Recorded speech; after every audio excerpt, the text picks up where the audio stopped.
I was rollerblading here in Chicago, and guess who I bump into? Captain Bisexual. Captain Bisexual doing some pictures in front of beautiful downtown Chicago. So tell me, what is this outfit about? What are you up to? Well, Captain Bisexual represents the bisexual community here in Chicago, standing up for people whose sexuality isn't black or white, isn't gay or straight, who who are invisible, maybe they don't feel comfortable coming out and exploring all of their sexuality. So I stand for bisexual justice, and I will stand up for you, and I will march for you, and I will be visible for you. So that's what Captain Bisexual is all about. And this will happen a week from Sunday at Chicago's Pride Parade, where there'll be 500,000 people out cheering on sexualities of all stripes: gay, straight, lesbian, transgender, and of course, bisexual. Wow, so when did that start? When did this whole mission of yours, when did you get totally taken by it? I feel like I've been bisexual all my life, but I felt like in the straight community there wasn't a place for that, and then I came out into the gay community, but there also wasn't a place for bisexuals. So I said, I want to join a bisexual community, but there wasn't any community to join. Even in a gay community as large as Chicago, with millions of people, there wasn't an adequate community for people identified as bisexual or queer or pansexual. And so, being frustrated, I said, all right, I don't see what I want, so I'm going to have to be the change I want to see in the world. Cool. So, and how is that going? Did that totally transform your life when you stand up as a leader for that? Yeah, it has. I feel at home, and I've created a community not only for myself, but for other people who identify this way, and now we've got several hundred members. We are going to be marching in the Pride Parade for the second year, and we've gotten notice of some major institutions here in Chicago, and they're starting to take us seriously and recognize that we are equal partners. We are equal partners in the GLBT spectrum. And you're not worried that the costume will take away the seriousness of the proposal? No, I want to get attention. The problem with bisexuals is that they're invisible.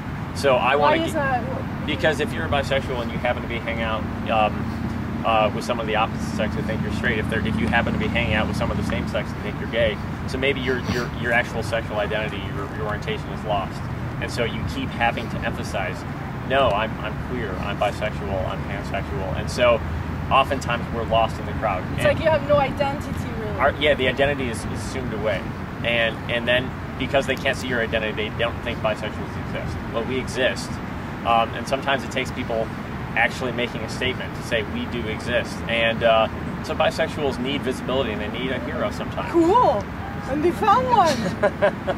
How is it though? So you just fall in love with a person? Yeah, I mean, exactly. I mean, what's between your legs is awesome and it's fun, but it doesn't necessarily define who I'm going to be in love with. That's not the most important thing. If I'm into you, I'm going to be into you and your body, and whether that's a man, whether it's a woman. The thing that's the most attractive sex organ to me is the brain. So, and the other parts, if I'm into your brain, I will get into those. Absolutely. So what is really the call of action? How can people that are watching this on the internet can help you and support your cause? I just want people to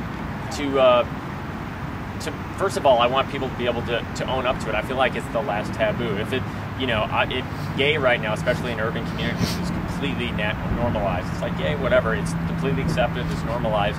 I want to normalize queerness, bisexuality, where it's like, yeah, I prefer men, but I also like women. Bisexual doesn't mean you have to have an exact 50-50 split. It's really recognizing that your sexuality is more than just one or the other. And so people can help out by basically owning up to that. If they prefer one gender or the other, they can say, yeah, I prefer one, but pardon me, I can get into the other two. Or if people just go on talking about just the gay community, they can, or assuming that someone's gay in history, they can talk about great people in history like Oscar Wilde or other characters and just assume, oh, this person's gay, this person's gay, this person in Hollywood is gay. Well, maybe they're bisexual too. Like, actually call it out. Be like, gay or bisexual. So start putting it in the conversation. Right now, that's not part of the script. Make it part of the script. Bring up bisexuality. Make it visible. Own up to it. And you have some celebrities or some people that are in Hollywood that are already known for being bisexual and that are out, that are supporting this cause? Well, I mean, there aren't that many. I mean, you got like Ani DeFranco. You've got the late lead singer of Nirvana, Kurt Cobain. So you have Lady Gaga. is bisexual. So not many people came out in that. no, well, people always once again immediately assume away that this is, oh, is this person gay? Are they gay? They don't say, are they bisexual? They don't even create room for that. So that's what I want to do. And if more and more stars would sort of own up to that, and if there's a greater sort of consciousness about it, then that my mission is accomplished. Right on, superhero! We love it. Thank you guys for watching. Thank you guys. Support bisexuality. Fly off. That's right.